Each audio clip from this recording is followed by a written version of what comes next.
இந்த படத்தோட மிகப்பெரிய மைனஸ் படம் முழுக்க நிரம்பி இருக்கக்கூடிய செயற்கைத்தனம். இது ஒரு சினிமா, இது நிஜம் இல்லை அப்படிங்கிற விஷயத்த படம் பார்க்குற ஒவ்வொரு நிமிஷமும் நமக்கு ஞாபகப்படுத்திட்டே இருக்காங்க. இந்த படத்தில் வரக்கூடிய சில கதாபாத்திரங்கள், அவங்க பேசுகிற வசனங்கள், ஒரு சில பேரோட நடிப்பு அப்படின்னு பல விஷயங்கள் இந்த படத்தில் அநியாயத்துக்கும் ஆர்டிஃபிஷியலாக இருந்தது. விஜய் நம்பியார் அவர்களோட கெரியரில் இதுக்கு முன்னால் அவர் எடுத்த டேவிட், சோலோ, நவரசால வர்ற எதிரி மாதிரி நம்மளோட பொறுமையை சோதிக்கக்கூடிய இன்னொரு படமாக தான் இது இருக்குது. இந்த படத்தோட பேர்லேயே இந்த படம் எப்படி இருக்குன்னு சொல்லிட்டாங்க அப்படின்னு சொன்னால் கொஞ்சம் கிரிஞ்சு காமெடி மாதிரி தான் இருக்கும். ஆனால் அதுதான் உண்மை.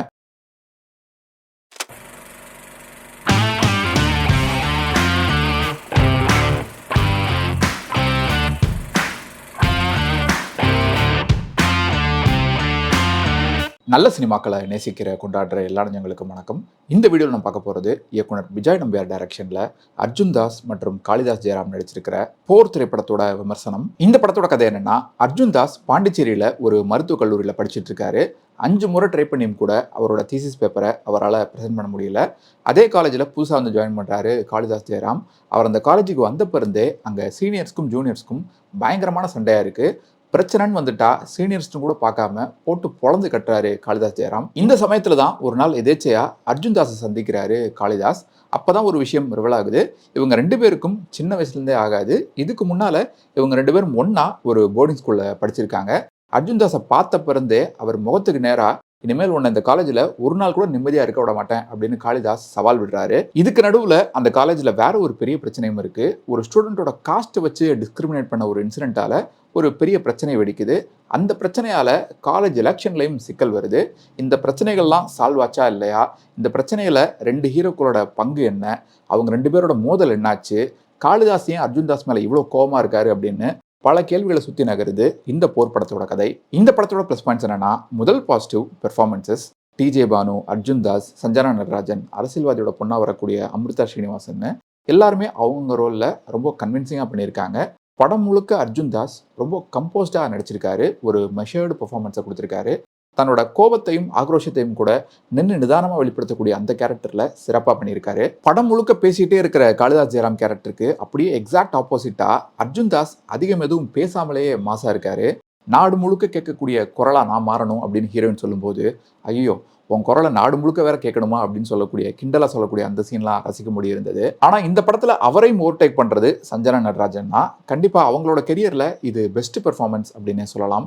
காதல் காட்சிகள்ல வெக்கப்படுறது, துருதுருன்னு துள்ளலா எப்பவுமே சுத்திட்டு தெரியுறது, பாமாவை பத்தி யுவா கிட்ட கொஸ்டின் பண்ற சீன், சட்டுன்னு எமோஷனல் ஆகுறதுன்னு பல காட்சிகள்ல ரொம்ப இயல்பா நடிச்சிருக்காங்க. அடுத்ததா இந்த படத்துல ரசிக்கக்கூடிய விஷயம் எதுனா, இந்த படத்துல வரக்கூடிய சில காதல் காட்சிகளும் செகண்ட் ஹாஃப்ல ஒரு லவ் சாங்ல வரக்கூடிய மாண்டேஜ் சீன்ஸும் தான். எந்தவித கனெக்டுமே இல்லாம தேமேன்னு ஓடிட்டு இருக்கிற இந்த படத்துல கொஞ்சமாவது ரிலேட்டபிளா இருக்கிறது அப்பப்போ வரக்கூடிய சில காதல் காட்சிகள் மட்டும்தான். டெக்னிக்கலி போர் ஒரு சவுண்டான ஃபிலிம் அப்படின்னே சொல்லலாம். இந்த படத்தோட பேக்ரவுண்ட் ஸ்கோரும் சினிமாட்டோகிராஃபியும் தான் ஒரு சில காட்சிகளையாவது நம்மளை ரசிக்க வைக்குது. இந்த படத்தோட கிளைமேக்ஸ் சமயத்துல ரொம்ப லென்த்தியான ஒரு சிங்கிள் ஷாட் சீன் ஒன்று வருது. அந்த காட்சிக்காக பயங்கரமா உழைப்பை போட்டு நிறைய ரிஹர்சல் பண்ணி எடுத்திருக்காங்கன்னு நினைக்கிறேன்.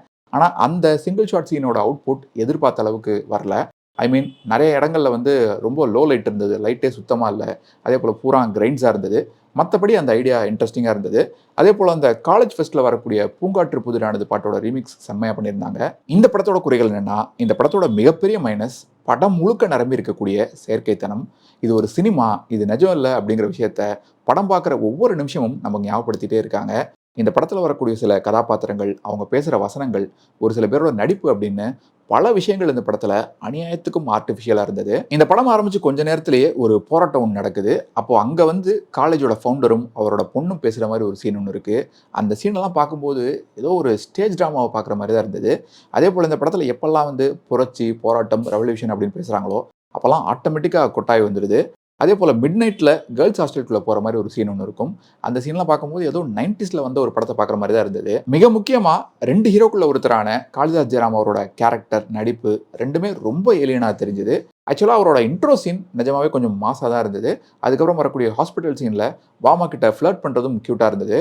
ஆனால் அடுத்தடுத்து எல்லா சீன்ஸ்லையுமே அவரோட கேரக்டரே பார்த்தீங்கன்னா ரொம்ப வானபி கூலாக இருக்கிற மாதிரி தான் இருந்தது. அவர் தொண நிறுத்தாமல் பேசிகிட்டு இருக்கிறதும் கூட ஒரு கட்டத்துக்கு மேலே ரொம்ப அநாயகமாக தான் இருந்தது. கிளைமேக்ஸில் கூட அவர் அந்த டிரைவிங் தியேட்டரில் மைக்கை பிடிச்சி பேசுறதுலாம் பயங்கர செயற்கையாக இருந்தது. அதே போல் இந்த படத்தில் அர்ஜுன் தாஸை பார்க்கும்போது கூட ஒரு காலேஜ் ஃபைனல் இயர் ஸ்டூடெண்ட் மாதிரி தான் தெரிகிறாரு, ஏற்றுக்க முடியுது. ஆனால் காளிதாஸ் ஜெயராம் அவர்களை பார்க்கும்போது ஒரு ஃப்ரெஷர் மாதிரியோ இல்லை ஜூனியர் பையன் மாதிரியோ அந்த ஃபீலிங்கே வரல.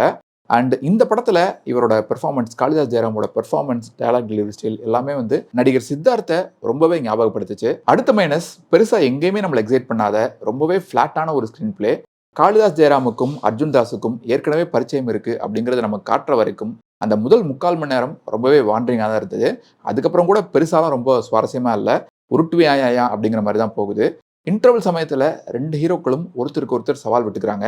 அதெல்லாம் ரொம்ப பரபரப்பான ஒரு சீனாக இருந்திருக்கணும். ஆனால் அந்த சீனில் அப்படி எதுவுமே இல்லை. ஐயோ, ஹீரோக்கள் 2 பேரும் சண்டை போட்டுக்கிறாங்களே, என்ன ஆகுமோ அப்படிங்கிற ஒரு உணர்வுலாம் ஏற்படவே இல்லை. ரொம்பவே டிட்டாச்சாக தான் இருந்தோம். செகண்ட் ஹாஃப் ஆரம்பிச்ச பின்னாலையும் கூட 2 ஹீரோக்களோட காதல் காட்சிகள் தான் காட்டிட்டு இருக்காங்க. ஆக்சுவலாக இந்த படத்தில் நல்லா இருக்கக்கூடிய ஒரே ஒரு விஷயம் இந்த படத்தோட லவ் சீன்ஸ் தான். ஆனால் படத்தோட கதையே 2 ஹீரோக்களோட மோதல் தான் அப்படின்னு வச்சுட்டு முதல் 2 மணி நேரம் அந்த பக்கம் போகவே இல்லை. சும்மா அப்பப்போ செகண்ட் ஹாஃப்ல 2-3 சீன்ல 2 பேரும் எதிரும் புதிருமா நின்று முறைச்சிட்டு இருக்க மாதிரி காட்டுறாங்க, அவ்வளோதான். அர்ஜுன் தாஸை பார்க்குற முதல் சீன்லேயே இனிமேல் ஒரு நாள் கூட உன்னை நிம்மதியாக இருக்க விட மாட்டேன் அப்படின்லாம் சொல்கிறாரு காளிதாஸ் ஜெயராம். ஆனால் இந்த படத்தில் அப்படி அவர் என்னதான் பண்ணுறாரு? எதுவுமே பண்ணல. படம் ஆரம்பித்து முதல் 2 மணி நேரம் வரைக்கும் அந்த காலேஜ் ஃபெஸ்ட் பிரச்சனை வர்ற வரைக்கும் இவங்க 2 பேருக்குள்ளேயும் எந்த ஒரு மோதலும் இல்லை. ஈவன் அந்த காலேஜ் ஃபெஸ்ட் கூட பார்த்தீங்கன்னா காளிதாஸ் ஜெயராம் எதுவுமே பண்ணல. அது அந்த காலேஜ் மேனேஜ்மெண்ட் எடுக்கக்கூடிய ஒரு முடிவு தான். ஈவன் அந்த கடைசியில் வரக்கூடிய அந்த போர் அப்படிங்கிற அந்த எபிசோட் கூட பார்த்தீங்கன்னா ஆரம்பித்த விதம் மட்டும்தான் கொஞ்சம் பரபரப்பாக இருக்கே தவிர அதுக்கப்புறம் எதுவுமே உப்பு சப்பே இல்லாமல் ரொம்ப போராக தான் இருந்தது. இந்த மாதிரி கதைகள் கொண்ட படங்கள் எந்த அளவுக்கு சுவாரஸ்யமாக இருக்கணும், எவ்வளோ பரபரப்பாக இருக்கணும் அப்படிங்கிறதுக்கு மணிரத்னம் அவர்களே எடுத்த அக்னி நட்சத்திரம் படத்தை உதாரணமாக சொல்லலாம். அதுக்கடுத்து அதே பாணியில் வந்த நேருக்கு நேர் படம், அதுவும் கூட மணிரத்னம் அவர்கள் தான் ப்ரொடியூஸ் பண்ணார். அந்த படத்தையும் ஒரு உதாரணமாக சொல்லலாம். இந்த 2 படங்களையும் ஹீரோக்கள் எப்பெல்லாம் வந்து எதிர்க்கு எதிராக நிற்கிறாங்களோ அப்போல்லாம் படம் அவ்வளோ பயங்கரமாக இருக்கும், பரபரப்பாக பட்டாசாக இருக்கும். ஹீரோக்கள் 2 பேரோட சண்டைக்கு இடையில படம் பார்க்குற நாவலும் ஒருத்தராக இருக்கிற மாதிரி ஃபீல் ஆகும். ஆனால் இந்த படத்தில், இந்த போர் படத்தில் அப்படி ஒரு சீன் கூட இல்லை. இன்ஃபேக்ட் இந்த படத்தோட திரைக்கதை இந்த 2 ஹீரோக்களோட மோதலெல்லாம் பெருசாக ஃபோக்கஸ் பண்ணவே இல்லை. அந்த காலேஜ் எலெக்ஷன், அரசியல்வாதி, அவரோட பொண்ணு, இதை மையமாக வச்சு தான் போய்கிட்டே இருக்கு. அட்லீஸ்ட் இந்த கதையில் அந்த 2 ஹீரோக்களும் வந்து எந்த அளவுக்கு சுயநலமாக இருக்காங்க, தங்களை பற்றி மட்டுமே யோசிச்சுட்டு இருக்காங்க அப்படிங்கிற அந்த ஆங்கிள் கொஞ்சம் புதுசாக இருந்தது. ஆனால் அதையும் கூட பெருசாக எக்ஸ்ப்ளோர் பண்ணவே இல்லை. பொதுவாக இந்த மாதிரியான கதைகளில், அதாவது 2 ஹீரோக்கள் மோதிக்கொள்ளக்கூடிய கதை, அப்படி இல்லைன்னா 2 நல்லவங்க எதிர் திசையில் நிற்கக்கூடிய கதைகளில் அந்த 2 கேரக்டரும் எப்படி ஒன்று சேருவாங்க அப்படின்னா ஒரு காமன் எனிமியால் தான், வில்லன் கேரக்டரால் தான். அப்படி இந்த படத்தில் வரக்கூடிய விஷயம் தான் வந்து அந்த அரசியல்வாதி எபிசோட். இந்த படத்தை அந்த எபிசோட வச்சு தான் முடிக்க போகிறாங்க, அந்த கேரக்டரை வச்சு, அந்த விஷயத்தை வச்சு தான் முடிக்க போகிறாங்க அப்படிங்கிறது படம் ஆரம்பிச்சு கொஞ்ச நேரத்தில் நம்மளால் கெஸ் பண்ணவும் முடியும். இன்னொரு டவுட் என்னன்னா, அந்த காலேஜில் எங்கே எந்த பிரச்சனை நடந்தாலும் முதல்ல வரக்கூடியவர் வந்து அர்ஜுன் தாஸ் தான். அந்த காலேஜில் ஒரு டான் மாதிரி இருக்காரு, ரொம்ப மாசாக வர காட்டுறாங்க. ஆனால் காளிதாஸ் ஜெயராம் வரக்கூடிய அந்த அறிமுக காட்சியிலே பார்த்தீங்கன்னா அர்ஜுன் தாஸோட ஃப்ரெண்ட்ஸ் எல்லாம் அடிச்சிடுறாரு. அதுக்கடுத்து கூட 2-3 சீன்ஸில் வரிசையாக அவரோட ஃப்ரெண்ட்ஸ் கூட மோதிக்கிட்டே இருக்காரு. இந்த விஷயம் எதுவுமே அர்ஜுன் தாஸ்க்கு அது வரைக்கும் தெரியவே இல்லையா, அது எப்படிங்கிறது புரியவே இல்லை. இந்த மாதிரி நிறைய கன்வீனியன்ட்டான விஷயங்களும் இந்த படத்தில் இருக்குது. ஏற்கனவே இந்த படத்தோட லீட் கேரக்டர்ஸோட பிரச்சனையே கொஞ்சம் கூட அழுத்தமாக சொல்லப்படாதப்போ, அதுபோக இந்த படத்தில் கம்யூனிசம், ஜாதி பிரச்சனை, கேம்பஸ் பாலிடிக்ஸ்னு நிறைய டாபிக்ஸை தொட்டிருக்காங்க. ஆனால் அது எல்லாமே ரொம்ப ரொம்ப மேலோட்டமாக இருக்குது. அண்ட் இந்த படம் பார்க்கும்போது கண்டிப்பாக எல்லாருக்குமே ஒரே ஒரு கேள்வி தான் வரும், இந்த காலேஜ்லாம் எங்கேயா இருக்குது? 24 மணி நேரம் கஞ்சா அடிக்கிறானுங்க, சரக்கு அடிக்கிறானுங்க, பொட்டலம் போடுறானுங்க, கிஸ் அடிக்கிறானுங்க, லவ் பண்ணுறானுங்க, போராட்டம் பண்ணுறானுங்க, ஃபெஸ்ட் நடத்துகிறானுங்க காலேஜில். தினம் எவனோ ஒருத்தன் எவனாவது போட்டு பொழக்கிறான், அடிக்கிறான். ஆனால் கிளாஸுக்கு மட்டும் போக மாட்டானுங்க, படிக்கவே மாட்டானுங்க. இன்னொரு உறுத்தலான விஷயம் என்னென்னா, சில கேரக்டர்ஸ்க்கான காஸ்டிங். இந்த படத்தில் வெண்ணிலா அப்படின்னு ஒரு பக்கா கிராமத்து பொண்ணு கேரக்டர் ஒன்று வருது. அந்த கிராமத்து பொண்ணு கேரக்டரில் பாம்பே மாடல் மாதிரி ஒரு பொண்ணை நடிக்க வச்சுருக்காங்க. அதெல்லாம் பார்க்குறதுக்கு ரொம்பவே செயற்கையாக இருந்தது, கொஞ்சம் கூட ஒட்டவே இல்லை.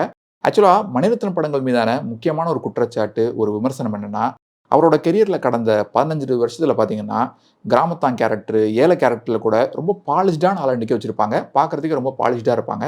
அது ரொம்ப சினிமாத்தனமாக இருக்கும், பயங்கரமான சினிமாத்தனமான விஷயமா இருக்கும். அது வந்து மணிரத்னம் அவர்களோட சிஷ்யர் விஜய் நம்பியாரோட படத்துலையும் நடக்குது. மொத்தத்தில் இந்த போர் திரைப்படம் எப்படி இருக்குன்னு கேட்டிங்கன்னா, விஜய் நம்பியார் அவர்களோட கெரியரில் இதுக்கு முன்னால் அவர் எடுத்த டேவிட், சோலோ, நவரசால வர்ற எதிரி மாதிரி நம்மளோட பொறுமையை சோதிக்கக்கூடிய இன்னொரு படமாக தான் இது இருக்குது. இந்த படத்தோட பேர்லேயே இந்த படம் எப்படி இருக்குன்னு சொல்லிட்டாங்க அப்படின்னு சொன்னால் கொஞ்சம் கிரிஞ்சு காமெடி மாதிரி தான் இருக்கும். ஆனால் அதுதான் உண்மை. ஸோ இந்த ரிவ்யூ உங்களுக்கு பிடிச்சிருந்தா மறக்காமல் உங்கள் ஃப்ரெண்ட்ஸ் அண்ட் ஃபேமிலி கூட ஷேர் பண்ணுங்கள். நீங்கள் ஏற்கனவே இந்த போர் படத்தை தியேட்டரில் பார்த்துருந்தீங்கன்னா உங்களோட கருத்துக்களை கீழே கமெண்ட்ஸில் சொல்லுங்கள். மீண்டும் வேற ஒரு வீடியோவில் சந்திப்போம். இன்னும் நிறைய சினிமாக்கள் பார்ப்போம், நிறைய சினிமாக்கள் பற்றி பேசுவோம். நன்றி.